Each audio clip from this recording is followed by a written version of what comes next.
Hello, good morning, good afternoon, everybody. Today we're working in your science book, so find your science book and you'll need your journal.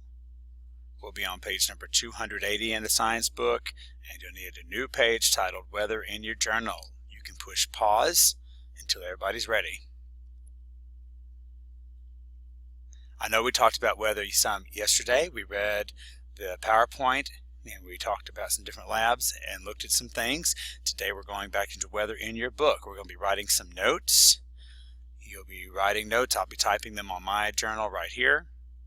You can follow along in your book. You can write in your book. You can underline information in your book. You can circle important things in your book. But you cannot use your book for your quiz each day. So anything really important you're going to want to put into your notes. You can put extra stuff in your notes, more than what I'm typing, but you should at least have what I'm typing. So we talked about weather. The main part about weather, it says right here, weather is the state of the atmosphere. That includes the temperature, the wind speed, and the direction the wind is going, the air pressure, how much moisture there is, the amount of rain or snow, and other factors. The definition for weather right here is the state of the atmosphere. So let's add that to our journal.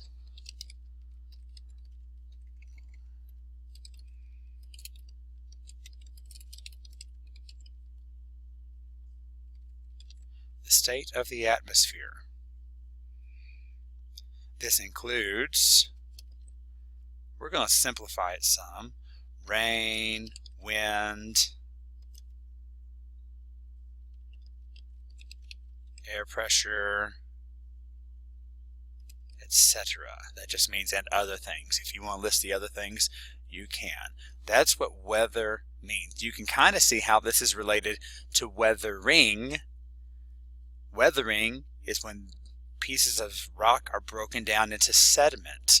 Most of the weathering we saw over the last few weeks happened because of wind, rain, moving water. So you can see where weathering is kind of related to weather. But when I say weather, or when I ask a question on a test or a quiz about weather, weather mainly means how the atmosphere is outside. How is the sky above the earth? People who study weather are called meteorologists. They study and predict the weather. Almost all the data that they use are collected automatically at weather observation stations, and knowing and predicting the weather is very important for planning all sorts of activities. So meteorologists. Scientist who studies and predicts weather.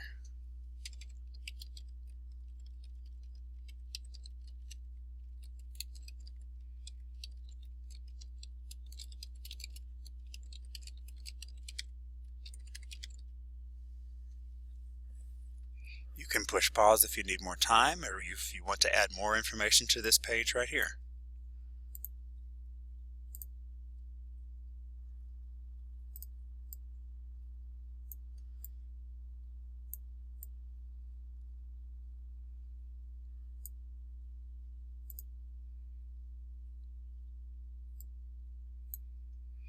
Barometric pressure. When you look up on a clear day, you see a high blue sky. You are really looking through 9,600 kilometers of air. The blanket of air that surrounds Earth is its atmosphere. Ooh, I like that. The blanket of air that surrounds Earth is its atmosphere. That's a nice definition of atmosphere.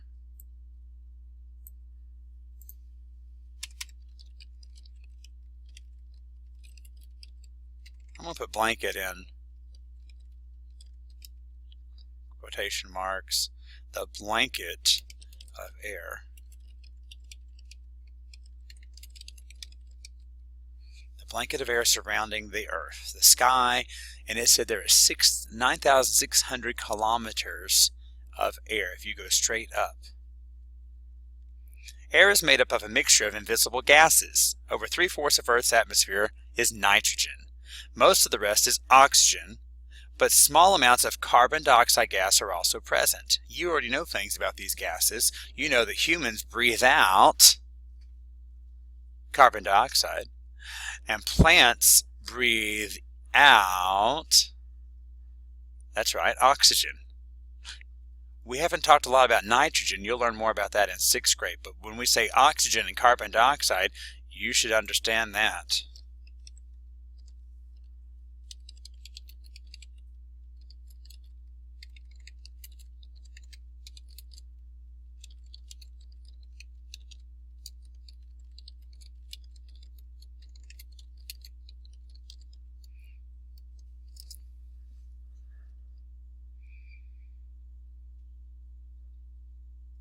The part of the atmosphere closest to Earth's surface contains water vapor.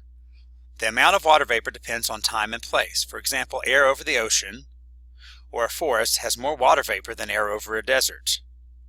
Gravity pulls the mass of air in the atmosphere towards Earth's surface. That's why the atmosphere stays around the Earth. Our gravity keeps our atmosphere right around us. That's why it doesn't float off into space and go somewhere else. The pushing force of the atmosphere is called the barometric pressure.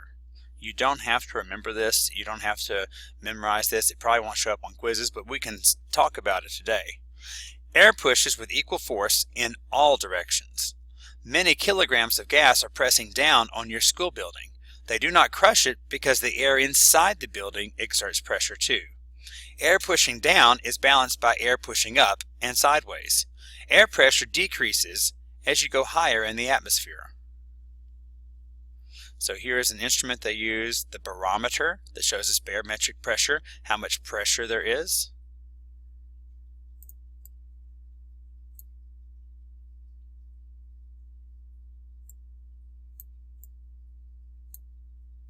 Temperature. Air temperature also affects weather. As the sun warms Earth's surface, air that is in contact with the surface becomes warmer.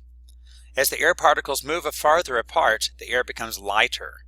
The warm air rises, causing an area of low pressure to form, and air from areas with higher pressure rushes in. If the air near Earth's surface cools, the particles in the air become more closely packed. This denser, cooler air pushes down with more pressure, and we know about density. So just like liquids can have density, be more dense, be less dense, so do gases. Gases are also more dense and less dense. So it said up here, warm air rising, that means warm air is less dense. But it said down here, when the air cools, the particles become more closely packed, so cooler air is more dense. An area of high pressure forms when this happens. Air from this area flows into lower pressure areas. The temperature of the air also affects the type of precipitation, rain, snow, or sleet. So let's add temperature over here. Temperature. What was the formal definition? Temperature.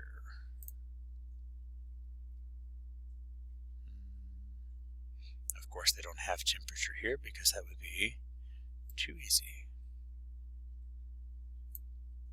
I guess we can make it up ourselves. Temperature.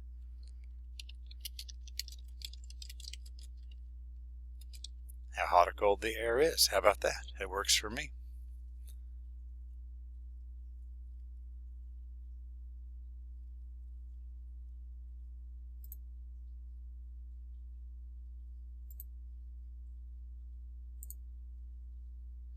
Let's move on to the next page, page 284.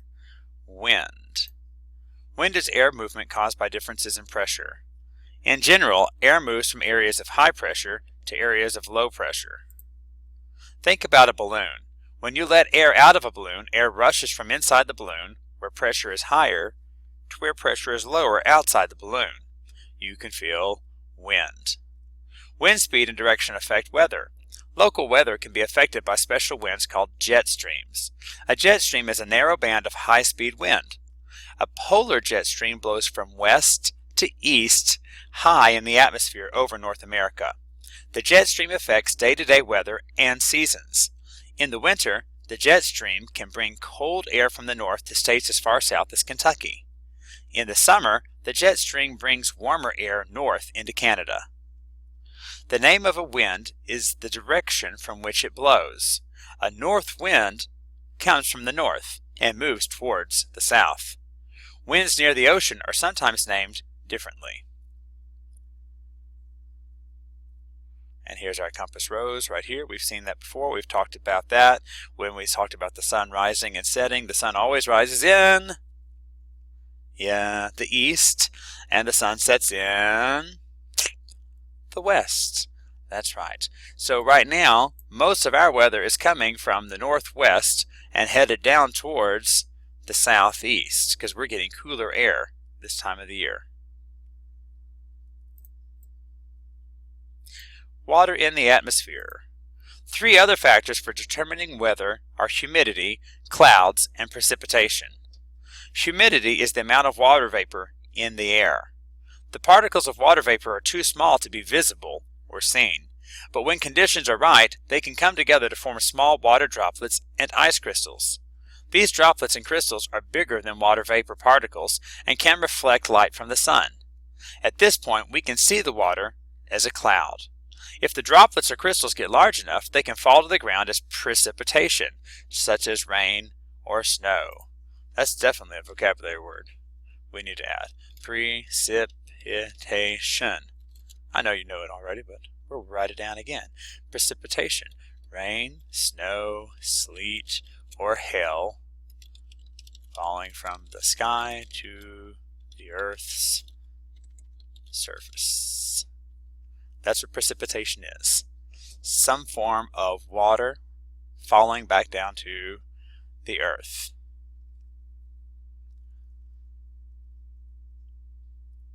A few other things that they needed in the book that I didn't see, but we're going to add in here, is the word cold front. A cold front, like we saw yesterday in the video, in the PowerPoint, a cold front comes usually from the north towards the south and brings, you guessed it, cold air with it. The opposite of the cold front would be the warm front. Warm fronts usually come from the south and go towards the north. Warm fronts bring warm air with it. I know I'm typing a lot faster than you're writing, but at any time, if you need more time, you can raise your hand and politely ask for Miss Landrum to push pause. And you can complete writing all this information in your journal. I'm sorry I can't be there with you to write in color, but you could add some color and you could highlight it yourself or use your crayons and matte pencils to add some color to it.